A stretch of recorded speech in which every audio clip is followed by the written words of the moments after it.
And the topic shared with me for the talk today is rethink goals. We live in this 21st century, and the state of affairs of the 21st century man and 21st century society is well described by somebody that these are the times of fancier houses but broken homes. These are the times of double incomes and more divorces. These are the times of high-rise buildings and low-rise characters. These are the times of broader highways but narrower viewpoints. These are the times where man has gone all the way to the moon and has come back, but he finds it difficult to cross the road and meet the new neighbor. These are the times where man has broken the atom and he has produced tremendous amount of energy, but he finds it difficult to break a prejudice. The list is very long describing the state of affairs of the 21st century man and society, but in short you can say that these are the times where we have much to show in the show window and nothing in the stockroom.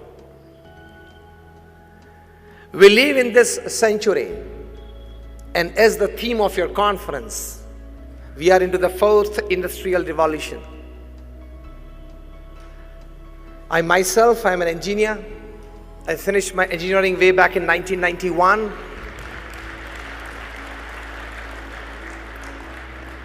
I could see from the faces of many that when you were just in your shorts and as toddlers, I finished my engineering. And thereafter I took my Diksha. I'm a saint since 26 years, so I know both the parts of the world and both the parts of life. I come from one of the largest organizations in the world, the BAPS Swaminarayan Sanstha. How many of you have been to Akshardham at Delhi or Akshardham at Gandhinagar? Almost all of you. I come from that organization. Such small and big, we have 1,300 campuses in 60 countries of the world.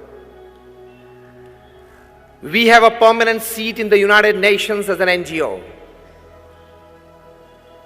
We do 162 different kinds of social, cultural, educational, medical, environmental activities across the globe. And when I want to talk something to you today about rethinking your goals,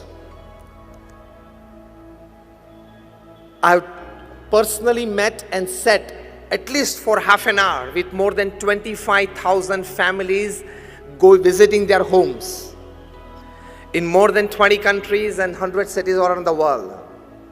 So let us talk something about goals as a smart professional and goals as a great human being. We all sitting here, I think all of us are very clear in our minds that we all want to be smart professionals and great human beings. This combination, isn't it? Give me a yes or no. You want to live a good business life, you want to live a good personal life, you want to live a good social life, you want to live a good family life. Yes or no? So we need to rethink our goals, redesign our goals, and rebuild our lives. Not just for the betterment of our own kind, but for the betterment of the society at large. From my experience of personally meeting and sitting at least for half an hour with more than 25,000 families across caste, creed, color, religion, nationality backgrounds, let me share with you something. First important aspect that everybody needs to accept and really accept from within is that no man is perfect, and that no man includes me and I also. Put your eye to a little lower level and you will be in a position to accept the best of thoughts from all directions. to rethink your goals. Bill Gates, perhaps the second richest person upon this earth, he has written his book, his autobiography, Business at the Speed of Light. How many of you have read it? Just 2 or 3 of you. You need to read it. It's as good as attending this conference. He writes in this book how an high school dropout, he himself, Bill Gates, he becomes the richest person upon this earth and a self-made richest person. He writes that the secret of my success is the culmination of 3 things. First, determination. Second, intense hard work. And third, acceptance of the ideas of others. You have to keep your mind open. You have to keep your ears open. You have to keep your eyes open to accept good ideas from surroundings that can constantly and really constantly keep on shaping up your goals for the betterment of yourself, for the society and humanity at large. Acceptance of the ideas of others is a big aspect. Second important aspect to rethink your goals is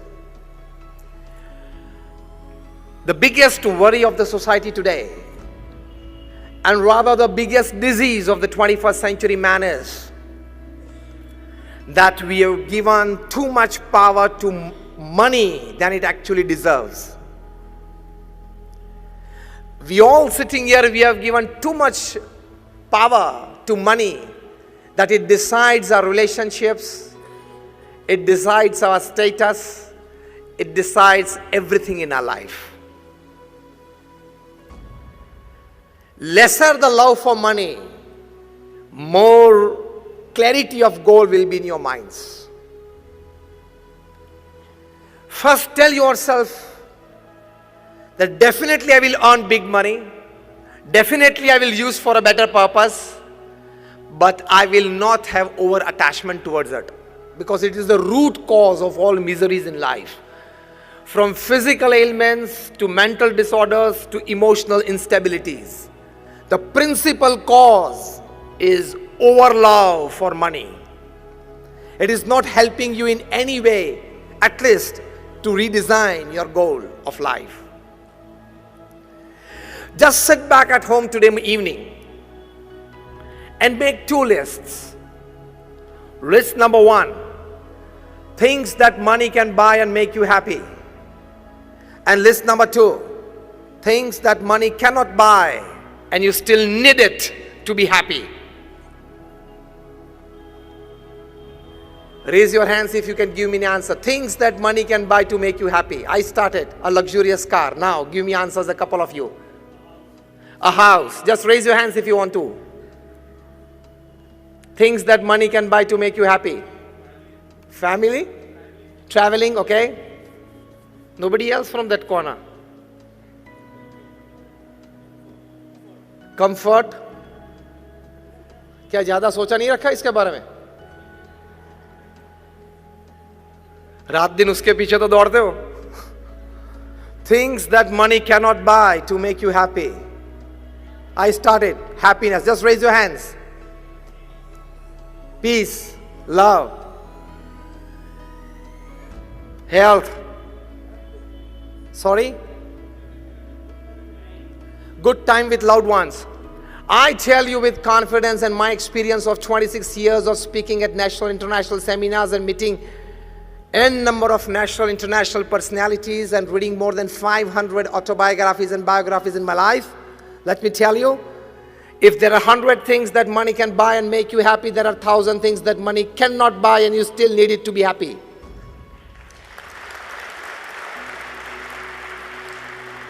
So don't overemphasize the factor called money in your life.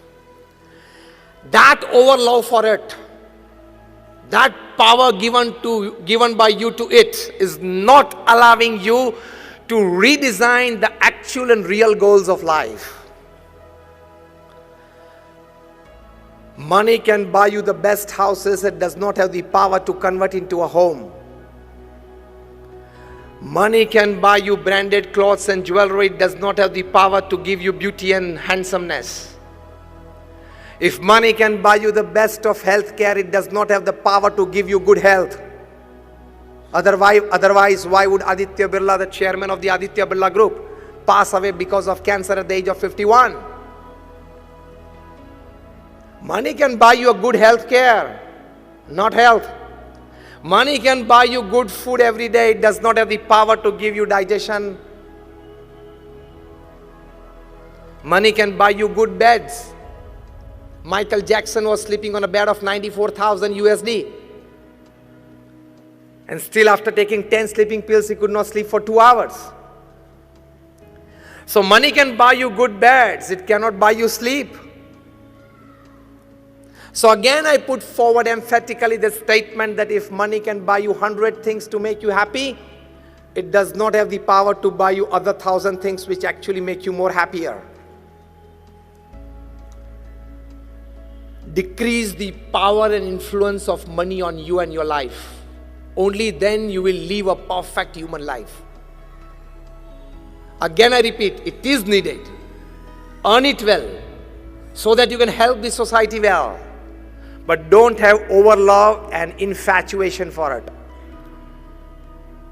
Otherwise, it will so much overpower your mind. It will consume so much of your time that you won't be able to think of any other aspects of life which are very beautiful. Remember, this is a 70 or 80 year game. Human life is 70 or 80 years game. Yes or no? Many of you sitting half gone. Many of you sitting 3/4 gone. And I give you one calculation that will open your eye with a jerk. 8 hours of the day you sleep. Yes or no? On an average, it will come to 8 hours. When you were a child, you were sleeping 10-12 hours. When you will be old, you will be sleeping 10-12 hours. So average will come down to 8 hours a day. 1/3 of the day you are sleeping, isn't it? Out of 24 hours, 8 hours. So 1/3 of the day you sleep. Straight equation, directly proportional, 1/3 of the life you will sleep. So of the 70 years that you live upon this earth, your 23 years are going to be in sleep. You don't know whether you exist or not. Startling, isn't it? So, need to give a proper thinking to life. Money, power, status, fame, I don't say that you don't go for it. I only say reduce the power of influence of it on your life and you personally. Because all this combined doesn't give you the richness of human life that actually you are here to discover. I'm not just talking spiritual. I can give you n number of examples and incidents from your professional field, from your corporate field, from times immemorial. Napoleon Bonaparte, who was the emperor of France and only one of the 7 people whose name, Napoleon Bonaparte, after his name it's written the Great. Napoleon Bonaparte the Great. People in England used to shiver by his name. 90% of Europe was under him. And he writes in his autobiography that I can have the world at my feet. I can buy any luxuries under this sun and upon this earth. But I haven't seen 6 happy days in my life. Now what is that? You need to think. Elvis Presley, the king of rock and roll, the greatest entertainer upon this earth ever. When he was just 21, there were 78 Elvis endorsed products in the market. His cavalcade was 7 limousines, and each limousine was painted with crushed diamonds on it. So 7 limousines in the cavalcade and crushed diamonds stuck on it, shining cars. He was the first entertainer to travel by private jets, 2 737 Boeings, One is private and second is staff and system. When he used to do his famous swivel and throw his leather jacket in the audience, within minutes it would be into pieces. People would take an Elvis souvenir back home. During his lifetime, when he was just 32, he had self-earned $1,000 million. During his lifetime, 500 million records were sold of his. Now listen. One day when he was playing his famous composition, How Great Thou Art, and his secretary, she just stepped in and asked him, "Sir, how are you feeling at the peak of your career?" He dropped his hand from the piano, he dropped his head down and said, "Very alone." Every evening you are getting an audience of 1,000 plus. Every morning when you wake up and come in the gathering, you have 200 people to come to see you. And you say you are feeling very alone? And yes, it was true.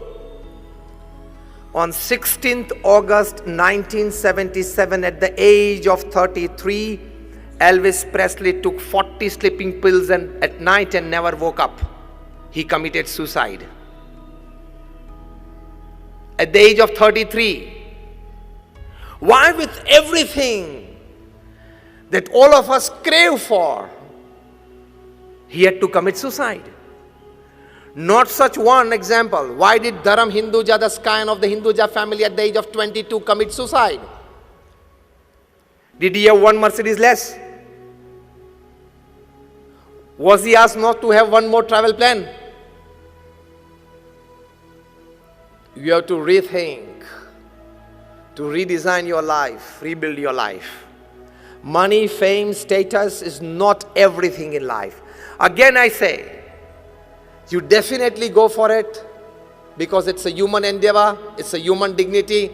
But keep a physical mental bar, keep a time bar somewhere, keep a satisfaction bar somewhere so that other good thoughts from all directions enter your mind to make a fascinating, enriching human life. The most important need for the 21st century is to reinvent himself. Of the 21st century man, to reinvent himself is the most important need. This is the second aspect to be understood before we start rethinking our goals. Recently a book is published and the title of the book is What They Don't Teach You at Harvard. I'll give you the gist of it. The book contains that for the full development of yourself and to be very clear in your aims and goals in life, you need the complete development of 3 H in your life.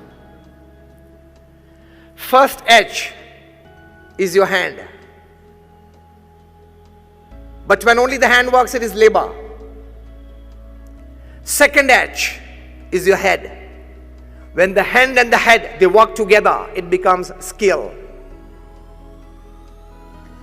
And the third H is your heart. When the hand, head, and the heart, all 3 work together, it becomes art. Make every act of your life an art. Put your heart fully into it. This is the essence. And here is the start of redefining the goals of human life. Again, the base statement that I put forward at the start of the talk. You need to be a smart professional and a great human being combined. That gives you a balanced, satisfied life.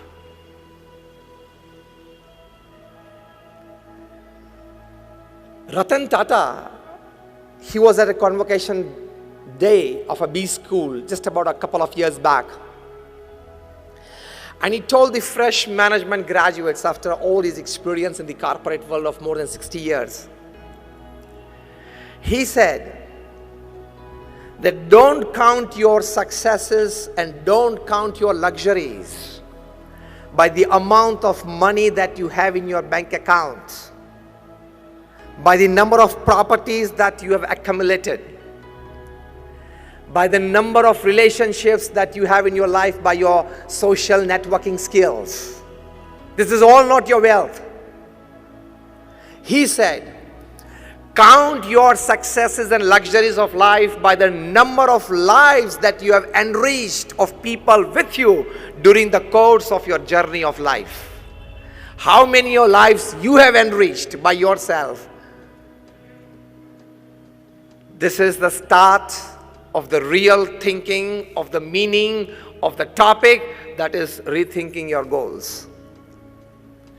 You worked in the corporate world for 35, 40 years. You had a fat bank balance.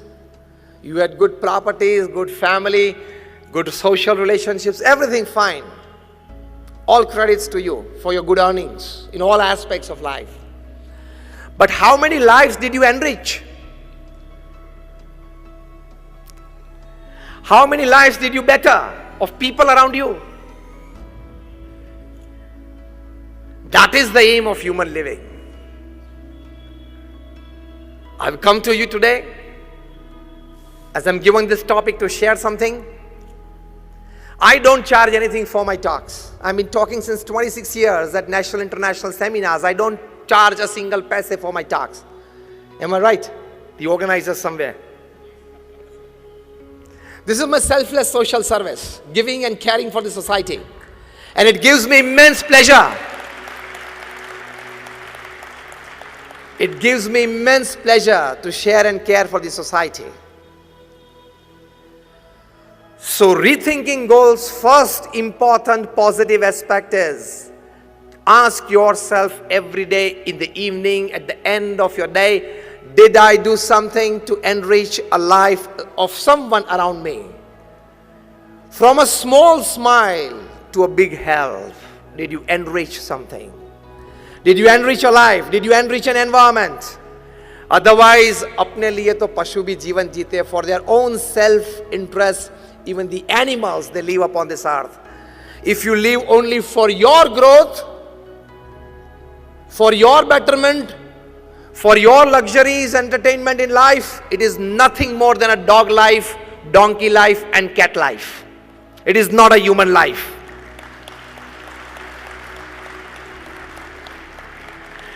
If we all here are destined, and we are fortunate, we are specially blessed, all of us sitting, that we have things, many things, much more extra than an ordinary human being.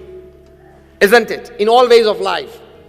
Then when you have that, you must spare some part of it, of your resources and time for the betterment of people, enriching people and environment around you.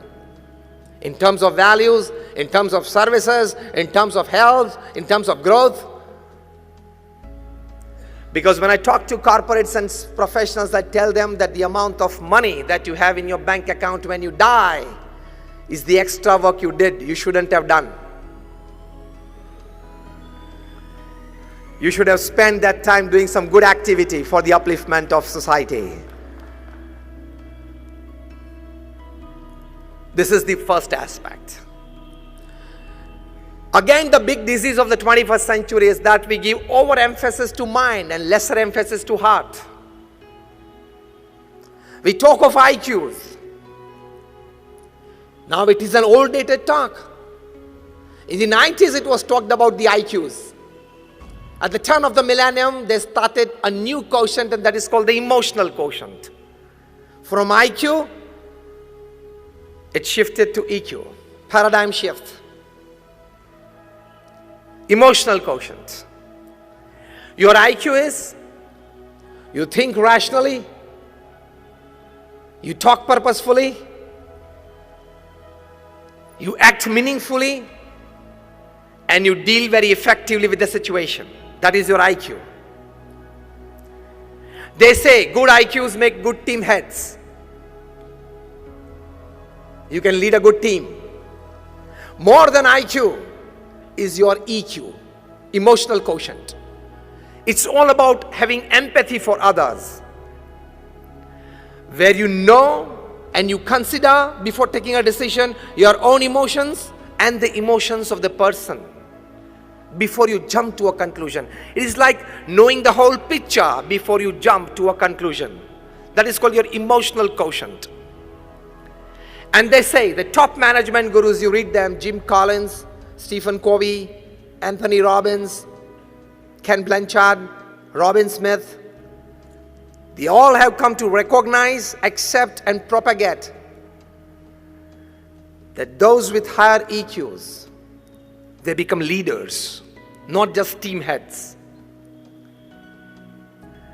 Because when you learn to deal with people more than machines, when you keep on having increased trusts in people more than machines, not only you grow, people grow, the environment enriches around you. So those with IQ, they become team heads. Those with IQ plus EQ, they become leaders. And now, in the last decade, they have come to know that there is a very big important quotient, and that is called the spiritual quotient. A very good book I would suggest for all you professionals. I've read it 3 times. It's from the bottom of my heart for you today. If you have a piece of paper and pen, you can definitely write it down. The title of the book is Spiritual Intelligence. Why it matters more than IQ and EQ. The actual title is Spiritual Intelligence, the Ultimate Intelligence. Co-authored by Dr. Ian Marshall and Dr. Dana Zohar. In this book, they have surveyed more than about 3,000 successful people upon this earth. Successful not just in business, successful as a businessman, as a father, as a husband, or as a wife, as a mother, as a brother, as a sister, as a neighbor, as a relative, as a friend. Successful in all walks of life, in all roles that a human being normally plays in his life. Long interviews with them, their past, present, studied well, and they have listed out that a person who has spiritual intelligence, how he stands out from people who have just IQs high or even IQs plus EQs high. Listed out 8 important aspects. I don't go into the details of it. I'll just list you out. People with high SQ, or if you want to develop a good SQ, the other way around, you need to work upon these 8 areas. The first is flexibility to change. The new Harvard definition of intelligence is,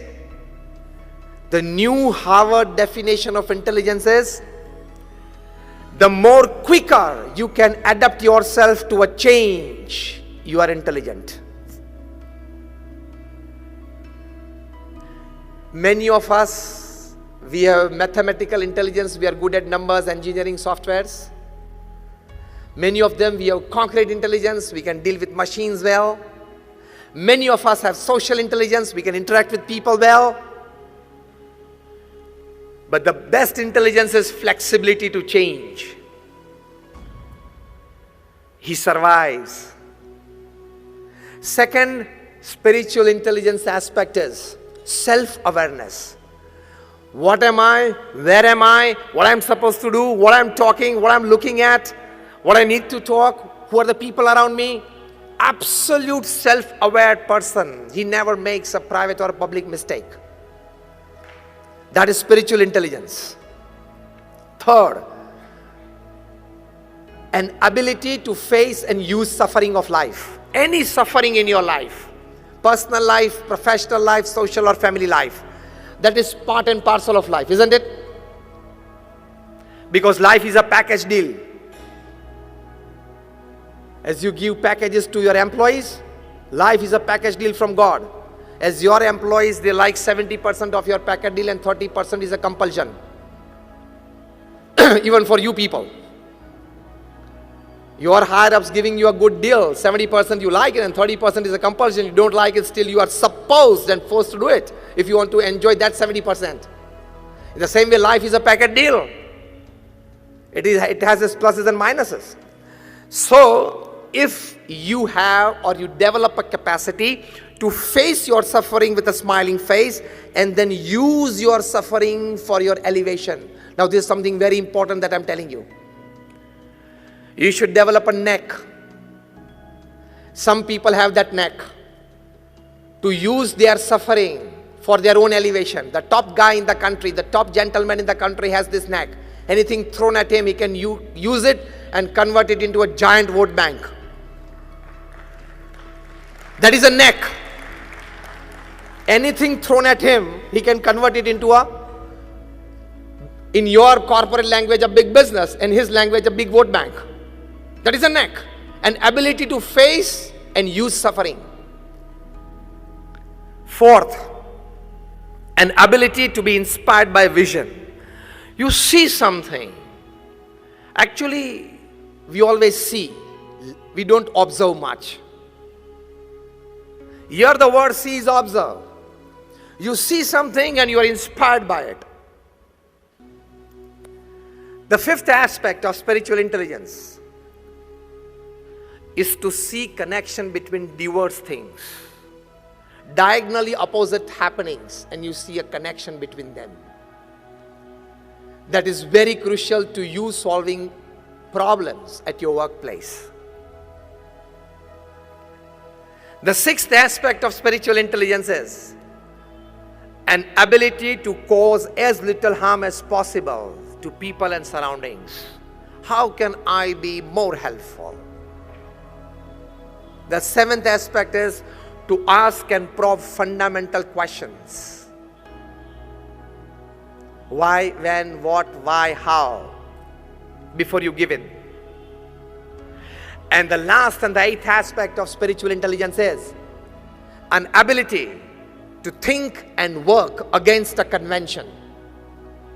So these are the 8 aspects of spiritual intelligence, and rethinking your goals is to give more thinking and emphasis to these 8 aspects of life. You develop your SQ beyond your IQ and EQ for a great human life. So when you are deciding the goals of your life, take your IQ into consideration, take your EQ into consideration, take your SQ into consideration. Intelligent quotient, emotional quotient, and spiritual quotient. Now this is taught by the top class management gurus, top class social relationship gurus, and top class health gurus upon this earth. For this teaching, they charge you $500 a day. You are getting FOC now.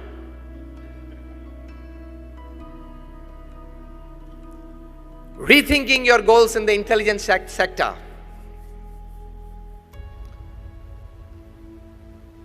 Let me pin you a bit.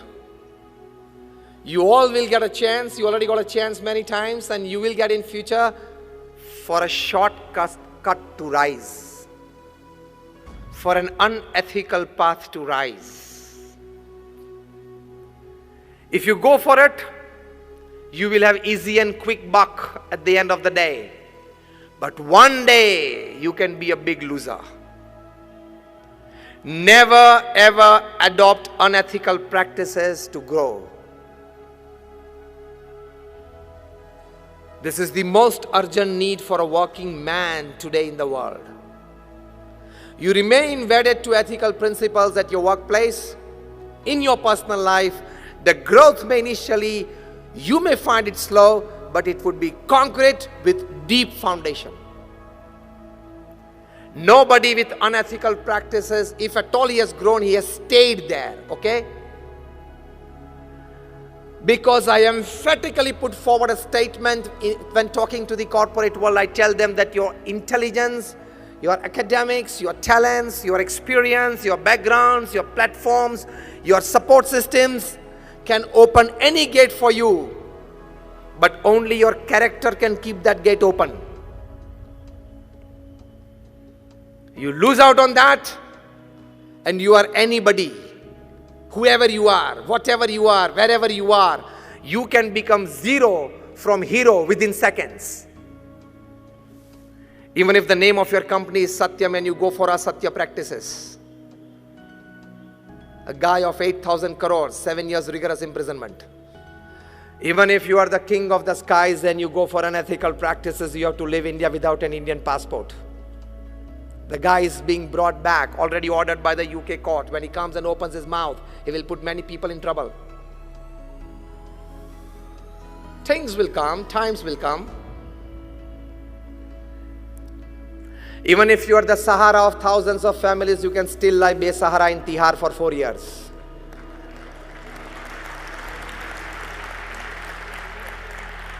Don't go for unethical practices. Even if you are a spearhead pace attack of India, Indian cricket team, if you go for spot fixing, you can't avoid a life ban on yourself.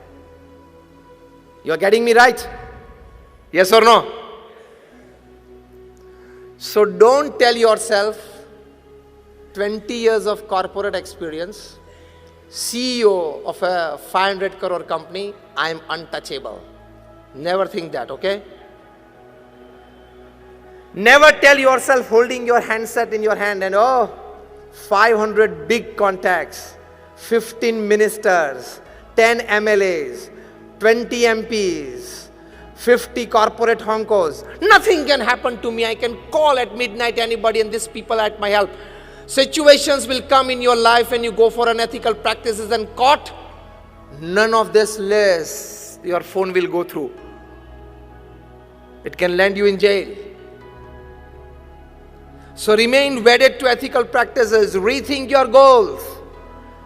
Don't tell yourself, कोई भी परिस्थिति में anyhow, anyway, I want to be 100 crore company. Not anyhow, anyway, okay? That words keep for yourself, for generating energy from you. Anyhow, anyway, I will do it. That is for your self-inspiration and motivation, not for your behaviors. Got it? Otherwise, you can be in trouble.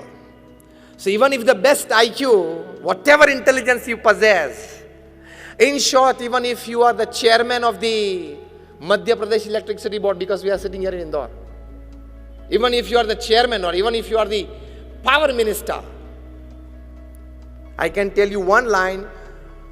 On a fine Sunday morning when you are sitting with a cup of tea and reading your Sunday newspaper, you can't look at the electric plug, raise your shoulder, raise your, collars, raise it and tell it, okay, I am the electricity board chairman, your distribution is in my hands and this is my finger I'm putting in the plug, okay, take care of it. Being in the electrical distribution field for 35 years and being the chairman of the electric company, you don't have your right to put your finger inside the plug.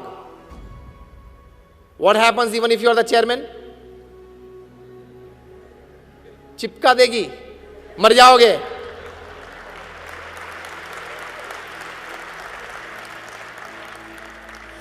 Because electricity doesn't know your power, your position, your status, your wealth, nothing. It knows only human flesh and blood. In the same way, unethical practices done by you doesn't know your power, your position, your status, your wealth. Unethical practices is like electricity. Don't play with it. This is I'm talking of behaviors at your workplace. Now, let me tell you of the latest burning issue, ethical behavior in your personal life. The Me Too movement. Very less speakers would talk on this. The day it came out, I decided to talk in public as well. I've been talking since last about 6 months on this.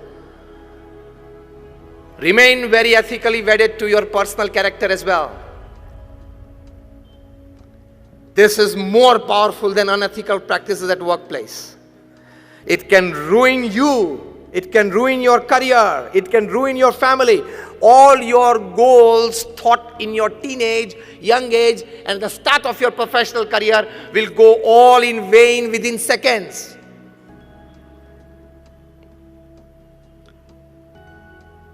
Because the earth is round, it doesn't have any corner, so it doesn't have any place to keep your wrongs.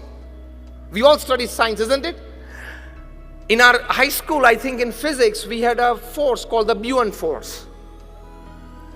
When a hard, solid object you try to put inside a bucket filled with water, the water gushes it up, and it is called the Buoyant force, but it pushes it up, isn't it? All your wrongs possess a tremendous Buoyant force. It has the power to come up in the open and shout, yes, this guy did this. Even a central government minister had to put in his papers because of the Me Too movement. From there to a giant e-platform CEO in Bangalore, they have to put in their papers because of this. And thereafter I say that today it is the Me Too movement. This generation of ours will see a C2 movement. You know what is this C2 movement? Now we are standing into India 4.0. Am I right? The theme of the conference? The new industrial revolution. You are talking of nanotechnology. You are talking of artificial intelligence. These people will design softwares. Because in future all the cities will come under CCTV every square inch. Today London is the only city in the world that every square inch of its public space is under CCTV. It will happen to all the cities in future, in the near future. If somebody complains that this guy or this person looked at me in my, like it was like not comfortable to me, and it is caught on CCTV, then it's difficult to prove that, okay, I just looked at it. It was nothing malignous in it. But then this AI people, nanotechnology people, IT people will develop 20-25 types of softwares that if they are put on your vision in the iPhone, it will prove that that was something wrong in it. This is the next step of AI that your conference is on. I was sent the email by the organizers where I read it. I just read the mail. Rethink, redesign, and rebuild. And there we are in today, revolution, industrial revolution, technological revolution 4.0. This nanotechnology, artificial intelligence, 3D printing, everything is revolutionizing the world. This will reach to that level where your blood will be made in the laboratories. This generation will see that our blood will be made in the laboratories. This generation will see that softwares can prove everything. This generation of ours will see, I'm giving you bigger visions. Our generation today we sitting will see that if there is a murder somewhere, even after 1 hour or 1 day after that, they'll be able to click pictures going there, figures will be there, and they can produce a positive picture that you see today that yes, this is a life that you killed. Pictures will be clicked of people after they have left the venue. 1 hour after that, 1 day after that. This will all come into practice. To stand yourself firm in the midst of this revolution. Definitely you adhere to the revolution. That is the need of the times. But at the same time, take more care of your thoughts, your behaviors, your ethical values in life. Only then you will be able to withstand this new revolution. Only then you will be able to flow with the tide of the new revolution. Only then you will be able to manage yourself. Otherwise, you will be a loser. This is much needed today in this 21st century. This is the need of the hour.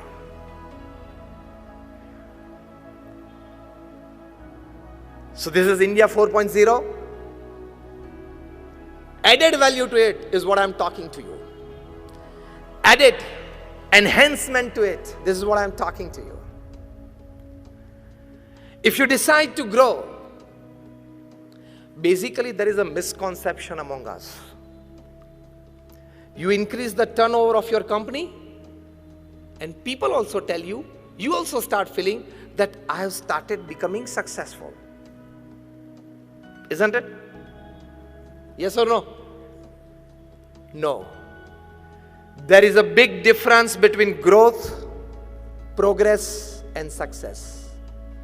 If you increase the turnover of your company from 50 crores to 100, from 100 to 500 crores, it is called growth. It is not success. Let me redefine you the definition of success. Increasing your materialistic possessions in all ways is your growth.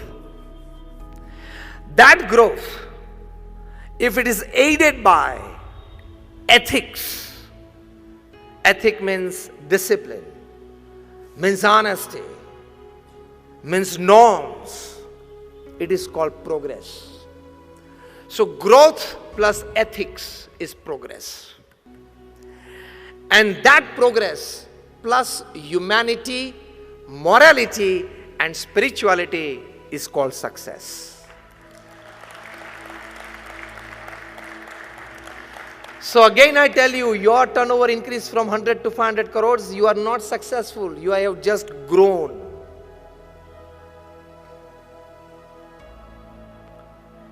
Aided by ethics, you have progressed.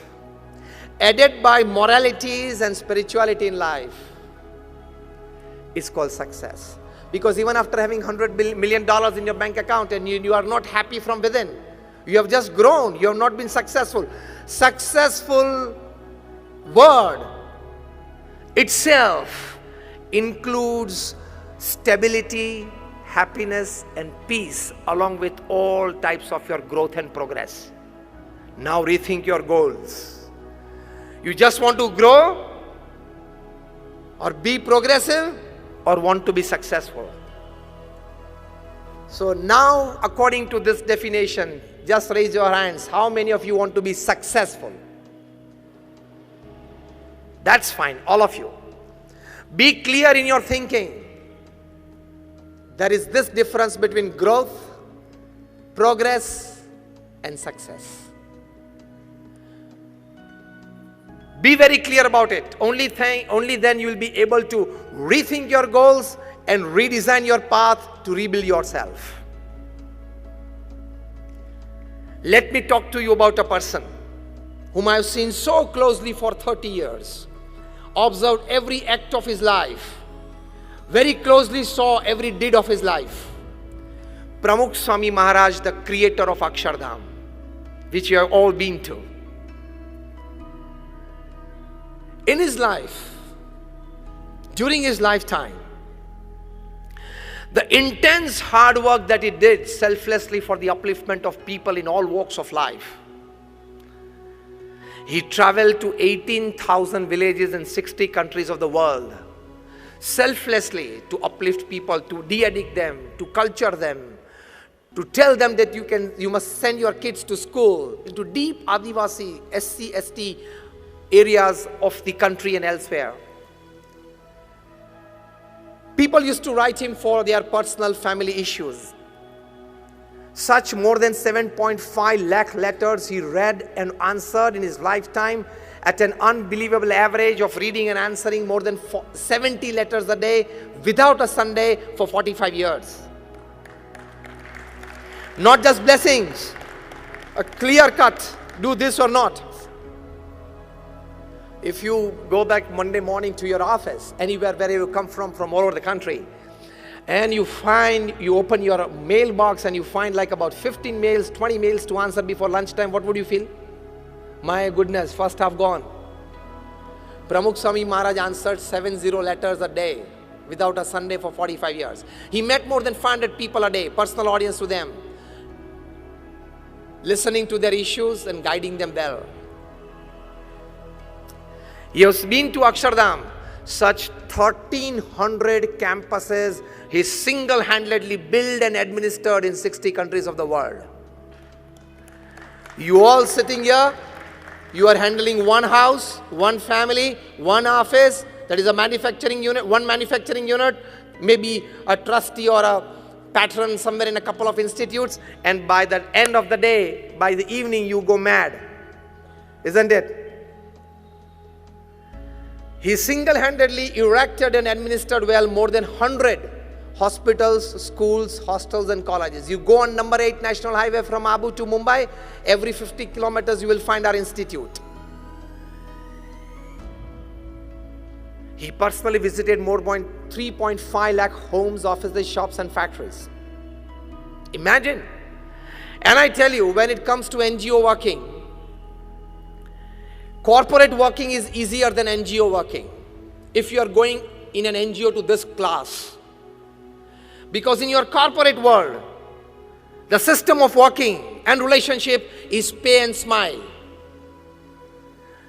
Your pay is liked by your employee, and so there is a smile on his face, and your employee's work, you like it, so there is a smile on your face. So you are paying him in money, he is paying you in work. So it is called the pay and smile relationship. What we in NGO, when we are full-time in an NGO, the relationship and the working model is serve and smile relationship. You have to serve and smile. For 26 years, for example, I'm doing this. I don't have a bank account. I don't touch money. I don't keep money. I don't wear ornaments. I only 2 pieces of clothes. And this footwear I'm wearing is just the third in 26 years.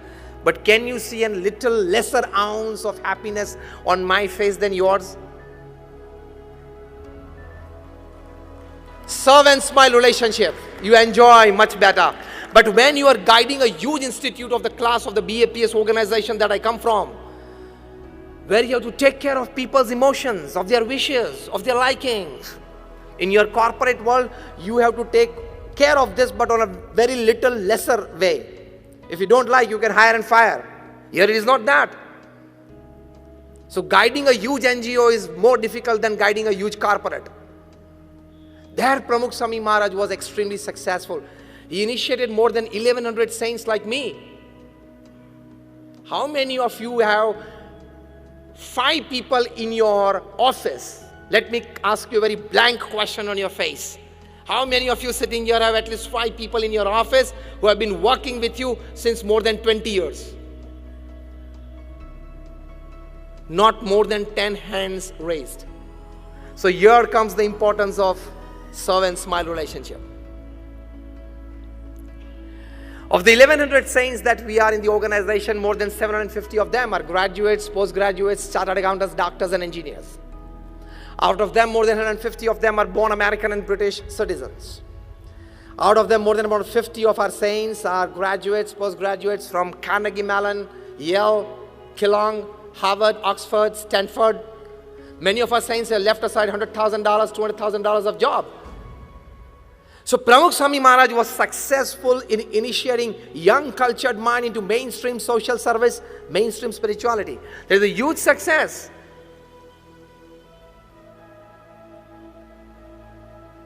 He worked with all his intelligence. He worked all with his emotions. He worked all with his spirituality in life. How? I tell you. Once he was asked, which thought remains with you 24/7? In your mind constantly. And he said, the thought that has never entered my mind. Shall I tell it first? And that was more interesting. Pramukh Swami Maharaj said, the thought of hurting anybody physically, mentally or emotionally has never entered my mind. This is your richness from within. नहीं, ये office में नया आया है, शायद वो boss से बहुत नजदीक जा रहा है, इसको गिराना तो पड़ेगा. शायद आप गिरा दोगे, लेकिन आप भी एक दिन गिर जाओगे. The system is round and it comes back. छोटे थे तब फ्रिस्बी खेलते थे ना. You throw the frisbee in the air and it comes back in the same route. The law of karma applies. Live with this passion. Let me grow, let everybody grow. This is rethinking your goals. Let me enrich myself. Let my surrounding and people enrich themselves. Let me be wealthy, let him be wealthy. Let me work, let him work. Let me grow, let him grow. Let me be prosperous, let he be prosperous. Let me be happy, let he be happy. If you are driving a Hyundai of 25 lakhs and he is driving a Merc of 2 crores, don't envy. It is his destiny. It is his hard work. It is his luck. You are driving your luck, your destiny, your hard work. Simple. Remain satisfied. This should be your goal in life. Otherwise, your 25 lakh Hyundai car's joy will vanish within 1 week if you see a Merc parked beside you. And especially of your brother-in-laws.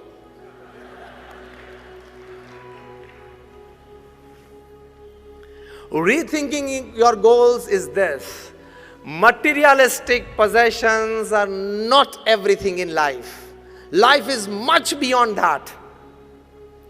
If you haven't read good 200 books in your life, you will never grow as a human being.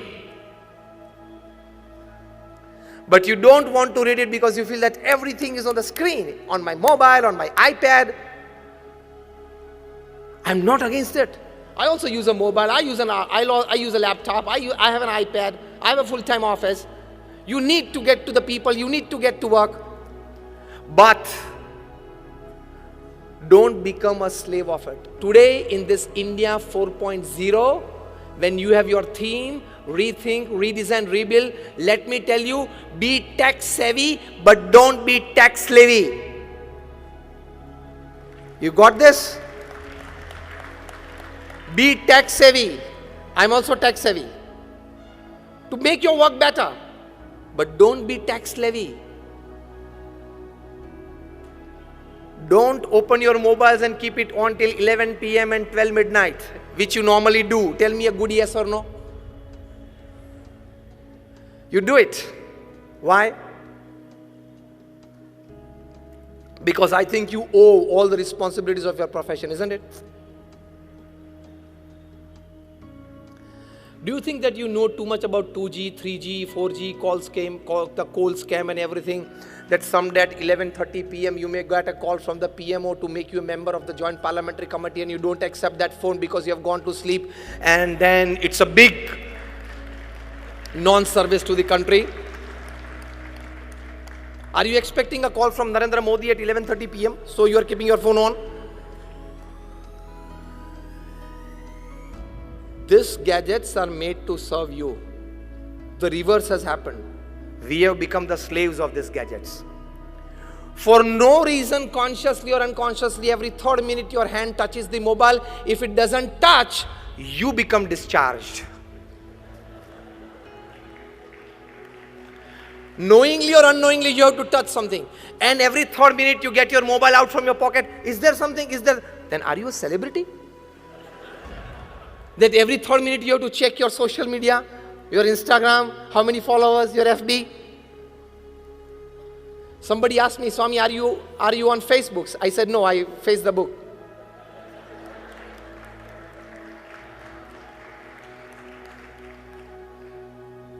You need to give a good thinking to life. Otherwise, your life will end. 80 years will go. And at the end of your life, you will feel, my God, gone? Read a good book. I again give you a good book to read. The title of the book is The 5 Regrets of the Dying. Written by an Australian nurse. Her name Bronnie Ware. This book remained the bestseller in the New York Times list for 64 weeks. In itself, it's a world record. She was a nurse taking care of critically ill patients. And secretly, because the patients knew that they were going to die in another 5 weeks, the family members knew, the paramedical staff taking care of the patient knew, so it was obvious. But this nurse, when she and the patient were alone in the room, she would ask the patient to fill up this form. That, sir, or the lady, that when you are leaving this world, when you know that in the next 5 weeks you will leave this world, what do you cherish and what do you regret? From an ordinary carpenter to a CEO, to a family business owner, whole range of people have responded. She started a blog that became famous. She was advised to write a book. She wrote a book which became famous. The book made her a millionaire. The title of the book is 5 Regrets of the Dying, in which she writes that all this more than 1,000 range of people who responded to me, they had this 5 regrets in common at the end of their life. Again, I repeat, from an ordinary carpenter to a CEO to a family business owner. The first regret they had Why upon earth did I work so much like a donkey? The first regret. And you all say, no, I want to put 10 hours of work, 12 hours of work, 14 hours of, until I become a 100 crore company, I will put 15 hours a day. Foolishness. You have not understood life. You don't know what is the goal of life.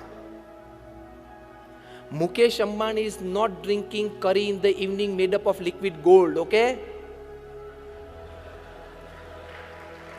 You got it? He is also drinking curry made up of buttermilk that you and me eat, and what you will eat in the evening, dinner. He is not chewing gold biscuits, okay? Glucose, like you and me. As simple as that. And the amount of joy that he is getting watching a rising sun is not more than you. The amount of joy that he is getting seeing the tide and the ebb of the sea is not more than you when you get it watching it. The natural resources of happiness are same for everybody. Man-made happiness sources can differ, but they don't last lifelong. Rethinking your goals is being more dependent upon natural happiness that is within you than artificial happiness. This is the need of the hour. I'm not against technology. I'm just into the last minutes of my talk for the organizer. I'm not against technology. Everything must grow, from nanotechnology to AI. But we need to put a line of demarcation somewhere. More of technology, at the same time, it has one cruel thing that it carries with it, more of crime. When Werner von Braun, he invented the rockets that could send satellites into space. At the end of his life, he writes in his autobiography, I'm putting him in not just word to word, but letter to letter. He writes that for only with God reinstated in the hearts and minds of people that he would advise us, he would inspire us to work more on the technological sides and much more on the ethical sides to save us from the dangers of technological revolution. I'm not against artificial intelligence, but we will have to put a bar somewhere. Otherwise, it will snatch away many level 3, level 4 jobs. And this level 3, level 4 job people, they don't have alternates to earn. They have only one skill or one type of thinking, or they know only one work sphere. And when that job is taken away by artificial intelligence, he will have no option but to commit a crime, to fill his stomach and the stomach of his family members. Again, I repeat, I'm not against it, but we'll have to put a bar somewhere. Technology should be helpful in your growth, progress, and success. It should absolutely mind in taking away the jobs of small people. More jobs gone of small people and you will invite more problems in society. More kidnappings, more murders, more shootouts, more terrorism. So you will have to put a bar of demarcation, a bar of discrimination, a line of control. To what extent we can go in this sphere? If machines will start doing everything, what will you and me do from the morning? And from early childhood, we have heard and learned a proverb, an idle mind is a devil's workshop. So your and my mind will be devil's workshop after full development of AI. Then what will we do? Commit crimes. No other business. So this is also a small but a very important aspect that we must consider, which is very much necessary, rather absolutely. Coming towards the end of my talk, when you decide the goal of your life, many of us have decided, but rethinking to it, being a smart professional and a great human being, that is the combination. Keep faith in God. Keep faith in His doership. To work, when you go to work, tell yourself that nobody is going to help me. I have to work my way. And at the end of the work, don't think much about success or failures. Give it to God. Let Him give me the result. My job was to put my all resources that I have into my project. Rest, He decides, I accept it. That will give you a wonderful, peaceful life. Because if there are 10 factors affecting the success of your project which are in your hands, there are 100 factors that affect the failure of your project which are not in your hands. Here is where Lord Krishna tells Arjuna in Srimad Bhagavad Gita, Karmanyevadhikaraste ma phaleshu kadachana. Krishna tells, today top corporate honkos are trying to accept this. What did Krishna tell? He tells Arjun, now remember or listen very carefully. Arjun, your job is to perform your duty well. Put all your resources to bring success to you. But final result, I will decide. Whether to give you, not to give you, how much to give you. This is very clear. I can prove this to you practically today, right in front of you. Logically, I can get a yes from you when I ask you. All of you have an experience. All of us have an experience. That sometimes we planned very well. We executed very well. And yet we did not reach the peak of success that we wanted. Lesser success, or sometimes we failed. Yes or no? The other way, again a yes from you. Sometimes you planned less. It was all in a hurry. You were not satisfied by the execution of it. And yet, you got results beyond your imagination. Yes or no? Tell me a big yes. It has to be yes. That means sometimes it's the best of planning, you got lesser things. Sometimes the worst of it, you got more things. That means some factors invisible to you are getting applied on it, which are beyond your control to bring successes to you. That is decided by God. So I am of the opinion, and you should be of the opinion, do your duty to the best of resources that you have. Put all your brains, talents, experience, know-hows, connections, everything into your project. But by the end of the day, when you retire, pray to God and tell, I have performed my duty well to the best of my knowledge. I will accept the results. And you will be an absolutely tensionless, peaceful at mind person with a good sleep without a sleeping pill.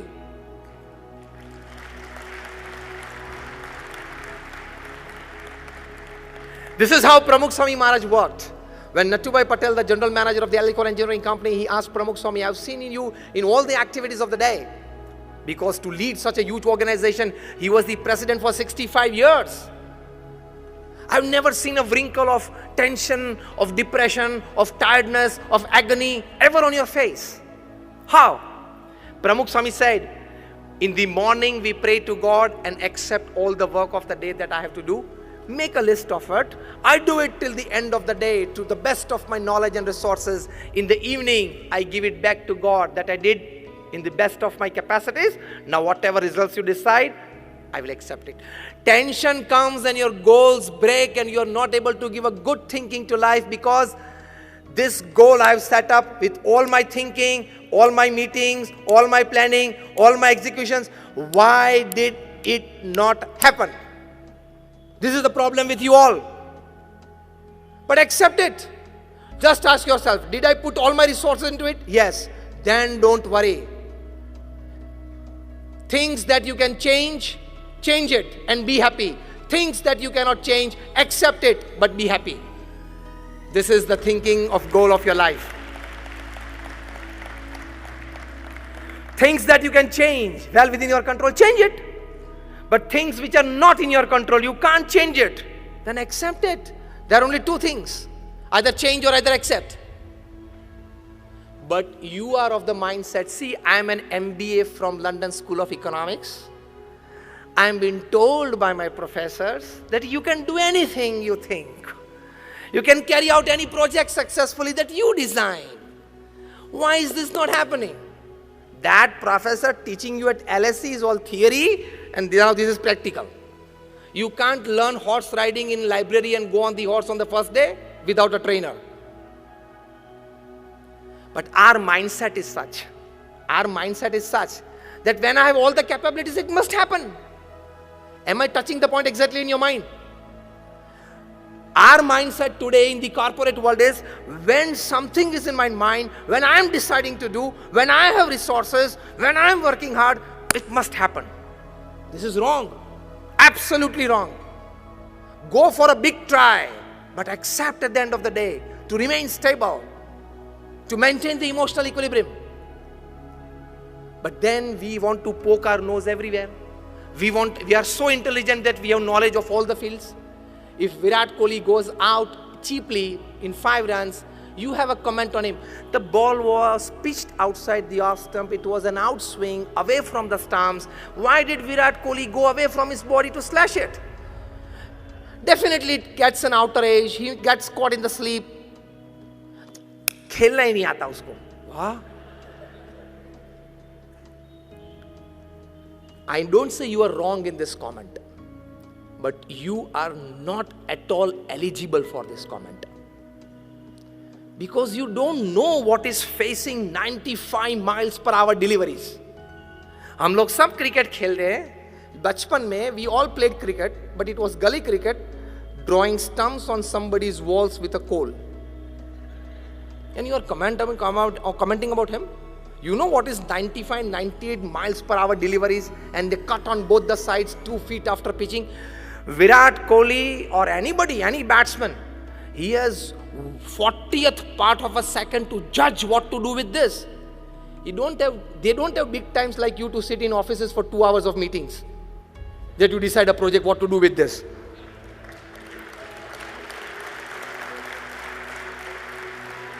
आप ये mindset में हो, हाँ 2 घंटा चर्चा कर ली, अब तो सब कुछ तैयार हो गया, अब तो होना ही चाहिए. He doesn't have that. He doesn't have everything on paper. Every delivery is a new one. He has 40th part of a second to judge what to do with this delivery. And a small mistake and he's gone. And the whole country is up. And we sitting here, we don't have an experience, slightest experience, not even an ounce of experience of what is emotional pressure to perform when 50,000 people are staring at you. None of us have this experience. And millions watching you live on TV. Virat Kohli has to forget millions of his fans, millions of live watchers, millions of TV watchers, his companies that and products that is endorsing, nothing, the line and length of the delivery.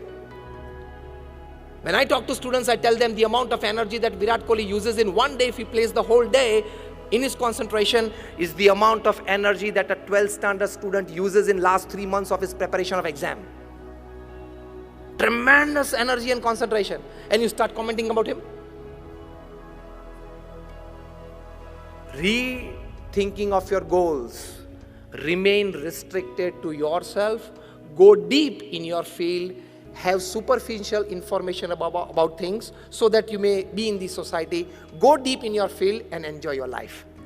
You are all here, and me too, are least concerned why Trump won over Hillary in Philadelphia, in Florida, in California. We must only know that he won against Hillary and he is now the president of US. Philadelphia में ये issue था, Florida में ये थे. Why are you concerned sitting here in Indore? You open up page 3 in the morning. You are a fool. Why are you opening it? Why you do want to go deep into people's lives? I tell you, you people sitting here know more about Hollywood, Bollywood stars than your children. If I ask you 5 names of your children's friends, 90% of you will not know. And if I ask you, give me 5 names of Bollywood, Hollywood and Indian cricket team, you will give me 10. You don't know the goals of your life. You and your family are top priority. And I give you in one sentence all the stories of page 3, right from the day it started to the day it will go. Shall I tell you? So you don't have to open page 3 every day in the morning.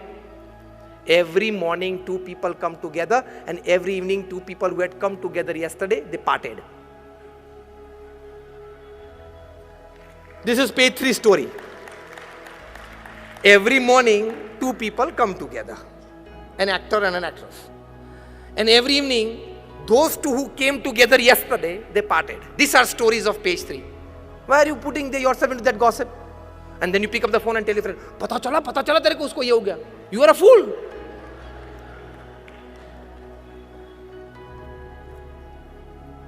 You discuss people, you are a cheap mind. You discuss events, you are an average mind. And you discuss ideas, you are a great mind.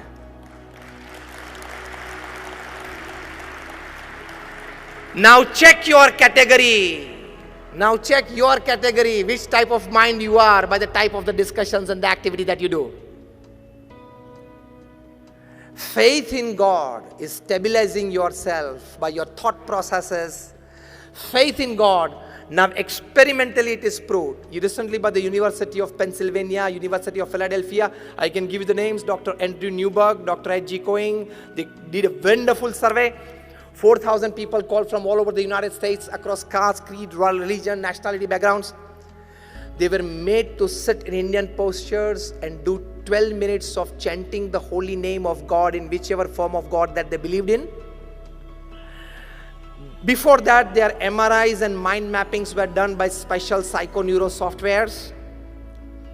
After the experiments for 8 weeks, again their mind mapping and MRIs were done by psychoneuro softwares version 2.0. And the secretion of hormones in their body when they have certain thought processes, when they have certain emotions was checked. And you know the final outcome. You can read this on the website of University of Pennsylvania and Philadelphia. And with them there was an NGO called the Child Trends. Their CEO is Philip Fletcher. I'm giving you the names, you can read it. They found out it was an absolute scientific experiment that 12 minutes of chanting the holy name of God in the first age group from 4 to 12 age children, they found that they had 23% increase in their memory power. Isn't this good for your growth, for your progress and your success? In the age group of 12 to 22, teenagers and youngsters, 12 minutes of chanting the holy name, they found at the university, these two scientists by their psychoneuro softwares, that they had 15 to 18% increase in their willpower and confidence. Isn't this a big gain in life? The third age group, 22 to 60, most of us that we are sitting here today, working age group, they had about 15 to 20% increase in their buffer capacity. That is the capacity to absorb shocks of life. क्योंकि जितने भी shocks आते हैं ना ये age group में आते हैं 22 to 60, personal life, family life, professional career, everything, professional career सभी में इसी में आते हैं. And the last age group was 60 to 80, that is retired and old age people, chanting the holy name of God that they believed in for 12 minutes a day. This psychoneuro softwares at the University of Philadelphia, it proved that this age group had an amazing 20% plus increase in their strength of immune system, जिसको हम रोग प्रतिकारक शक्ति बोलते हैं. So they proved in their report that chanting the holy name of God can give you a better memory power, increase your willpower and confidence, better your buffer capacities, increase the strength of your immune system. Isn't this a very big advantage? You people are businessmen. Anything FOC, you like it. This is FOC. Chanting the holy name for 12 minutes, you don't have to give anything. Even when you are bathing, even when you are doing your morning course, you can have it seriously. But sitting at one place and doing is more advantage. But such big advantages. At University of Columbia, they surveyed 1 lakh families over 8 years in 110 countries of the world, in 5 continents, across caste, creed, religion, nationality. And they came to a conclusion that a small religious activity every day, like chanting the name of prayers and everything, it gives you better health. It increases the academics of your children. And more importantly, they finally said that it has the capacity to increase your tolerance level and increase your acceptance level for a better family life. There are advantages. So, rethinking your goals, principally in one line of all that I talked today, is don't just go for your materialistic pursuits, your wealth, your status, your fame, At the same time, try to be a great human being where you have all the good values and virtues. You distinguish yourself from an ordinary animal life. You remain satisfied with your life. And at the age of 80 or 90, you can put your hand on your chest and tell yourself, yes, I lived my life. If you can do this, it is well lived. So finally, understand the difference between fun, joy, happiness, and bliss. We all take fun as ultimate happiness. I just exemplify by one line, then I will end my talk. You want to drive a car at 100 miles per hour, and you got to drive, and what you experience is fun. You wanted that car in your possession, to own that car, and you got it. That is called joy. You can keep that car lifelong, is your happiness. And if you lose that car by an accident or to a theft, or you have to compulsorily sell it to meet other finances, you don't feel the sense of it going away from your life, because you tell yourself, when I was born, I was not born with this car, and when I will die, I will not carry this car along with me. So it was somewhere in the middle that I got it, somewhere in the middle I lost it, and you can remain stable. That is your bliss. Reaching that level of bliss is the human goal. So don't enroll yourself with just fun and joy activities. Go a step further to happiness and bliss activities. That is rethinking your goal. My all prayers for all of you. Thank you for patiently listening to me. And I definitely pray at the feet of my Guru Pramukh Swami Maharaj and present Guru Mahant Swami Maharaj to bless us all with this wonderful thinking. May we all better our own lives. May we all sitting here become one small factor in developing, enriching the lives of people around you, thus enriching the environment. And we just not want to leave a better world for our next generation. We want to leave a much, much better enriched environment for our next generation. My all prayers for all of you. Thank you very much.